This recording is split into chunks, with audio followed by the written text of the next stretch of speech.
Singol here. I'm going to do a combined wrap up of all of the books that I've read from January to March, which to be honest hasn't been a lot, so I'm just going to get straight into it. So some of you may know that in January I actually went back to Vietnam for a month with my family. I only managed to get through City of Heavenly Fire. I actually reread The Mortal Instruments and The Infernal Devices starting sometime at the end of last year, and it was such an incredible experience. I've been putting it off for so long because it's no secret that I adore Cassandra Clare and I adore both of her series. I just was afraid that I was going to lose that with a reread. It feels so silly to me now because I loved both of the series. Honestly, as much as I did the first time, if not more. I think the plot does drag a little bit towards the end, but I still enjoyed every moment of it. I love all the characters with all of my heart. The plot just takes my breath away every time, even knowing what is going to happen in the end. So I still ended up giving this a 5 out of 5 stars, just like I did the first time I read the book.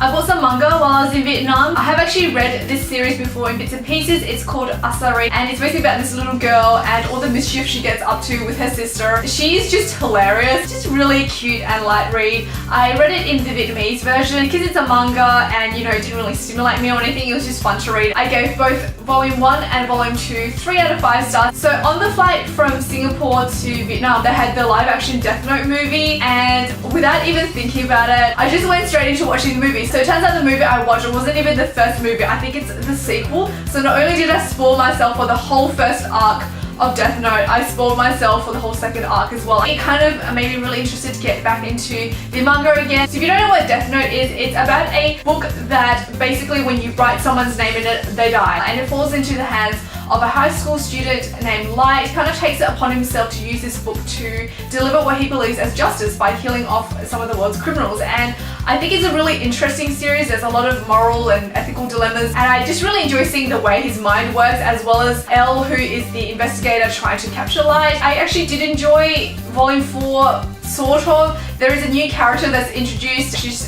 just insanely annoying, and I spoke to Anais and she actually said that this particular character does not improve as the series progresses, so we'll see how it goes. I may end up continuing with the series eventually. Also, please don't even talk to me about the Netflix adaptation of it.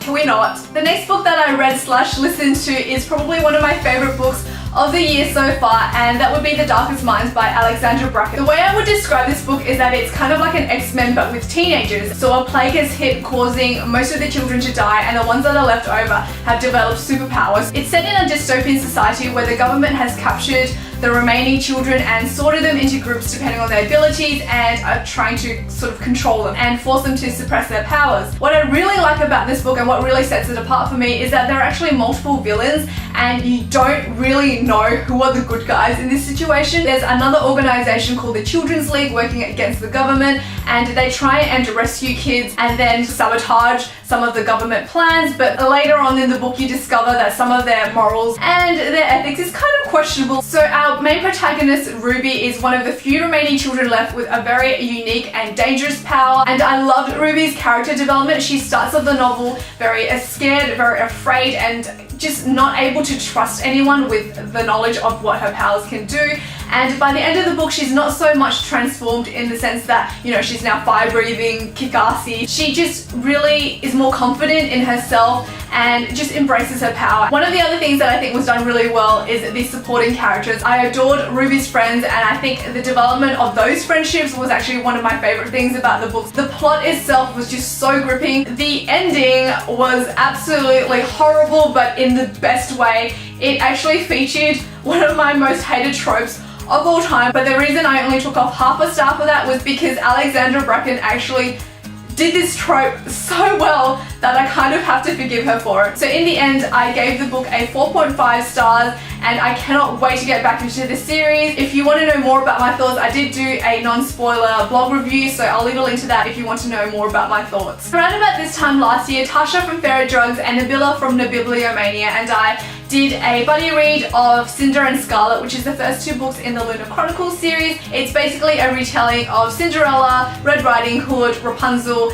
and Snow White. It's set in a dystopian future where there are people living on the moon who have special mind control abilities, and basically the Queen of Luna wants to take over planet Earth. So pretty much your standard world domination plot. We decided to get back into our buddy read. We started reading Cress, which I have heard is most people's favorite book in the series. I know I'm not alone in saying this. Atasha and Nabila felt much the same, but this book was a huge disappointment. As someone who reads fantasy a lot, I feel like this book isn't quite up to par with some of the other fantasy books I've read. The writing itself is quite mediocre, so is the plot development, and honestly, by the second book in most series, I am pretty much willing to sell my soul to rescue any of the characters. But in Cress, I honestly really couldn't care less about most of the characters aside from maybe Cinder and Kai. As a group, they weren't as cohesive as they really should have been, given that this is the third book of the series. This book focuses on Cress, or the Rapunzel character, and in this world, she's a very talented, very intelligent hacker who worked unwillingly for the Queen. In my head, I thought that Cress was going to be a very no-nonsense kind of character. She was just not. Like, on the back of the book, it says Cress is not your usual damsel in distress, and that is a lie. She's 100% your usual damsel in distress, but almost worse, because